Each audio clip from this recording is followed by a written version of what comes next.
Hey guys, welcome back to lockdown bros. तो आज अपन की एक नई सीरीज़ चालू हो रही है बेसिकली रिलेटेड टू जावा। तो इसमें हम लोग क्या करेंगे, इसमें हम लोग सिर्फ और सिर्फ जावा के बारे में डिस्कशन करेंगे। तो जावा के जो बेसिक्स हैं, जो स्टार्टिंग मतलब एज एन बेसिक से लेके एडवांस तक जाएंगे, और कौन से क्वेश्चंस आ सकते हैं आपके इंटरव्यू में वो भी डिस्कस करेंगे हर टॉपिक के बाद। तो ऐसा कुछ अपना शेड्यूल रहेगा, ठीक है। तो आज के टॉपिक, आज के एज इन जो फर्स्ट पार्ट है जिसके टॉपिक्स हैं, तो एक है, फर्स्ट है आइडेंटिफायर, सेकंड है रिजर्व्ड वर्ड, थर्ड है डेटा टाइप्स, फोर्थ है literals and fifth is array, ठीक है। ये कुछ हैं टॉपिक्स जो अभी अपने क्लासेस में डिस्कस करेंगे। तो ठीक है, फर्स्ट टॉपिक अपन स्टार्ट करते हैं। ये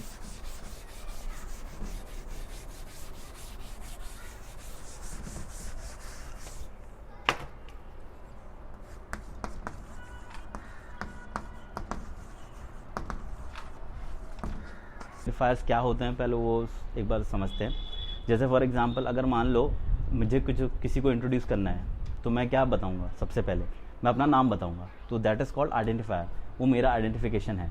वैसे ही अगर मुझे किसी और का कुछ आइडेंटिफिकेशन चाहिए, तो मैं क्या करूँगा? उसका नाम पहले पूछूंगा ना, तो दैट इज़ कॉल्ड आइडेंटिफायर। तो ऐसे ही जावा में क्या होता है कि मान लो आपने एक बहुत बड़ा एप्लीकेशन बनाया, और उस एप्लीकेशन में आपको एक मेथड आपने बनाया हुआ है जो क्या करता है, जितने भी आपने नंबर पास करे हैं उसका सब निकाल के देता है। तो वो एक यूज़ केस ये मान लीजिए ऐसा है।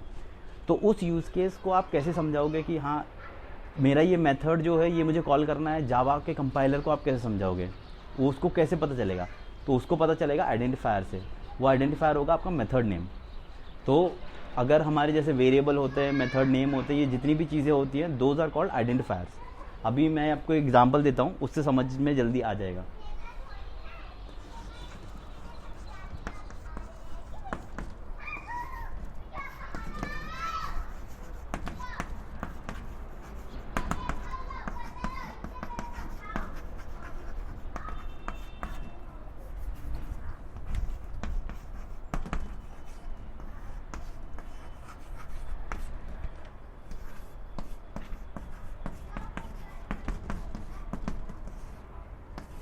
अभी ये हमारा एक ऐसी नॉर्मल छोटा सा क्लास मैंने बनाया हुआ है। तो इसमें कितने आइडेंटिफायर्स हम लोग फाइंड करते हैं? तो फर्स्ट आइडेंटिफायर हो गया हमारा ये, जो कि है क्लास का नाम, दैट इज टेस्ट। तो ये हमारा हो गया फर्स्ट आइडेंटिफायर। अब सेकंड आइडेंटिफायर हमारा क्या होगा? सेकंड आइडेंटिफायर होगा हमारा मेन मेथड, क्योंकि ये क्या है, ये एक आइडेंटिफाई करता है मेथड का नाम। तो ये हो गया हमारा सेकंड आइडेंटिफायर। फिर थर्ड आइडेंटिफायर क्या होगा? हमारे दूसरे क्लास का नाम, जो कि क्या है, स्ट्रिंग। तो ये स्ट्रिंग क्या है ये अपन बाद में डिस्कस करेंगे, बट एक क्लास है हमारे जावा में, आप ऐसा समझिए। तो एक हो गया स्ट्रिंग नेम, स्ट्रिंग क्लास ये। चौथा क्या है? Variable name. तो वेरिएबल नेम इज दिस। तो ये हो गया हमारा चौथा। और लास्ट हमारा क्या होगा? एक्स।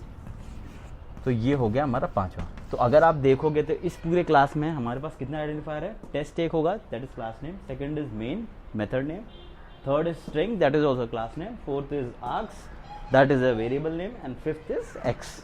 तो ये हमारा आइडेंटिफायर हो गया। आप अगर आपके कोई भी प्रोग्राम है तो ऐसे आइडेंटिफायर आप सेट कर सकते हो। अब इस आइडेंटिफायर को ना कुछ रूल्स होते हैं, मतलब जब हम कोई जैसे नाम रखते हैं किसी का भी, तो उसके कुछ रूल्स होते हैं ना। ऐसा नहीं रख सकते ना 1 2 3 किसी का नाम, वो तो गलत हो जाएगा ना। तो वैसे ही कुछ रूल्स होते हैं हर एक आइडेंटिफायर को रखने के लिए जावा में। तो रूल्स क्या है वो डिस्कस करते हैं हम।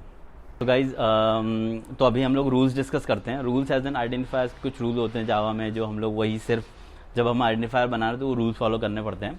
तो जो हमारा फर्स्ट रूल है वो क्या है कि सेट ऑफ लेटर्स ही और सेट ऑफ नंबर्स ही हम लोग यूज़ कर सकते हैं, कुछ सिंबल्स ही यूज़ कर सकते हैं।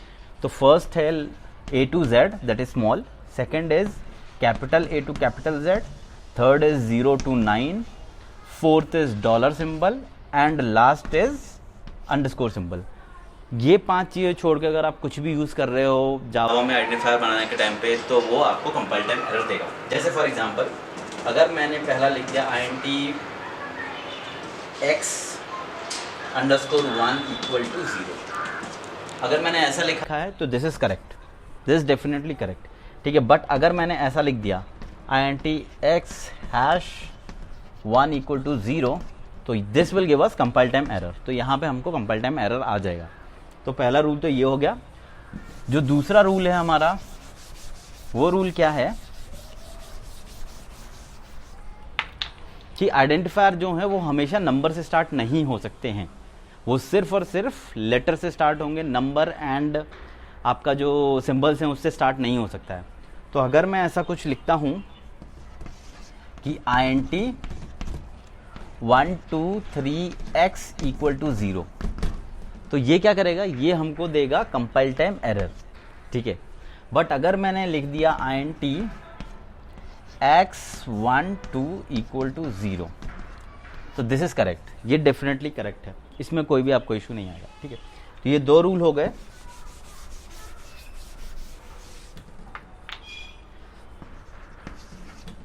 तीसरा जो रूल है वो ये है कि जावा जो है ना वो केस सेंसिटिव लैंग्वेज है। केस सेंसिटिव लैंग्वेज मतलब जो कैपिटल है उसको कैपिटल में ही यूज़ करना पड़ेगा, जो स्मॉल है उसको स्मॉल में ही यूज़ करना पड़ेगा, ठीक है।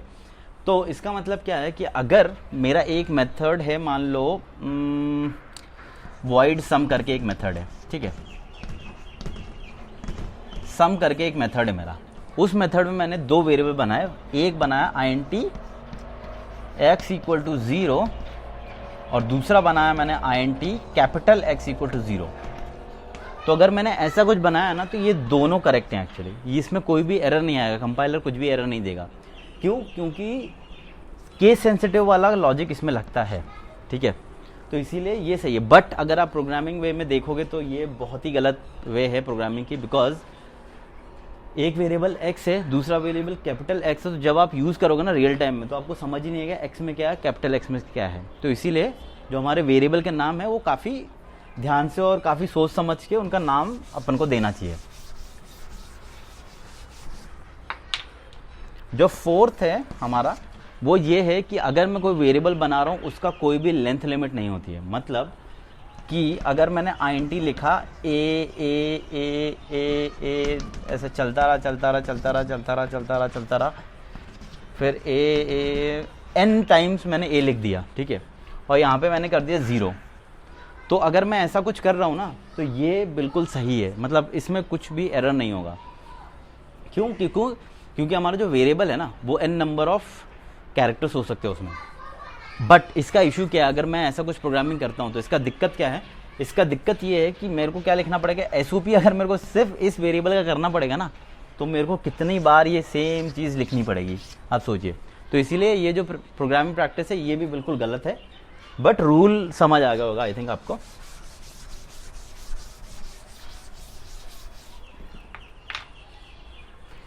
जो 5th रूल है वो क्या है कि हम लोग वेरिएबल के नाम में या आइडेंटिफायर्स के नाम में ना कुछ भी रिजर्व वर्ड यूज़ नहीं कर सकते। रिजर्व वर्ड मतलब क्या होता है कि मान लो जैसे मैं किसी अगर कोई बच्चा होता तो उसका नाम गोडाउन नहीं रख सकता हूँ मैं, बिकॉज गोडाउन एक वर्ड ऑलरेडी रिजर्व्ड है इंग्लिश लैंग्वेज में। तो वैसे ही क्या होगा ना कि हमारे इसमें भी जावा में रिजर्व वर्ड हैं 53 आई थिंक है, तो 53 रिजर्व वर्ड आप अगर यूज़ करोगे कोई आइडेंटिफायर के नाम में तो वो आपको एरर देगा, ठीक है। जैसे फॉर एग्जांपल अगर मैंने लिख दिया int if इक्वल टू 0, तो ये सही होगा कि गलत होगा? डेफिनेटली ये गलत होगा, बिकॉज इफ़ जो है वो हमारा रिजर्व वर्ड है, वो एक उसकी एक स्पेशल मीनिंग है हमारे जावा लैंग्वेज में, तो इसीलिए ये हमको कंपाइल टाइम एरर देगा।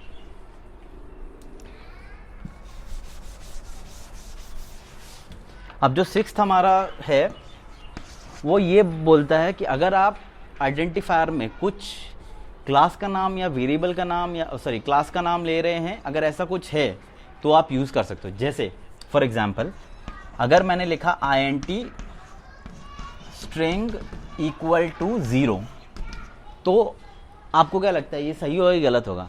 ये एक्चुअल में सही है, ये हमको कोई भी एरर नहीं देगा, because this is not a reserve word. String जो है वो क्लास का नाम है, रिजर्व वर्ड नहीं है, वो एक क्लास का नाम है। अगर मैं लिखता हूँ int थ्रोएबल लिख दिया मैंने, मान लो थ्रोएबल क्या होता है वो बाद में एक्सप्लेन करता हूँ। अगर मैंने int थ्रोएबल लिख दिया तो ये हमारा जो है ये आपको कोई एरर नहीं देगा, ये बिल्कुल परफेक्टली फाइन है। तो इसीलिए आप क्लास नेम यूज़ कर सकते हो, बट स्टिल अगेन वही इशू है कि ये प्रोग्रामिंग प्रैक्टिस गलत हो जाएगा फिर से।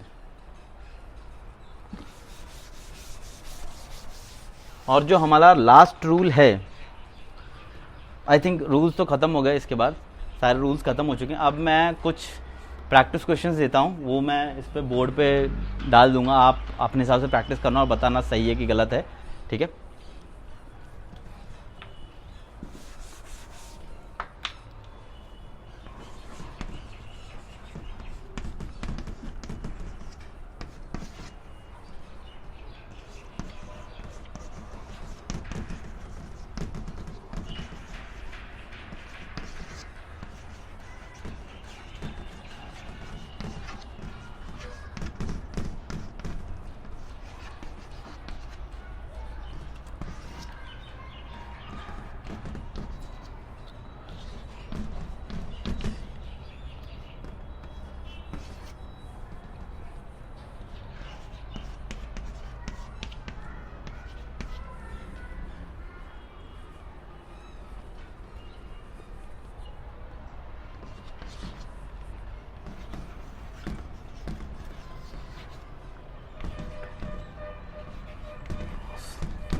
तो आप ये एक बार देखना और बताना कि इसमें से कौन सा सही है, कौन सा गलत है और क्यों, वो आप प्रैक्टिस कर सकते हो।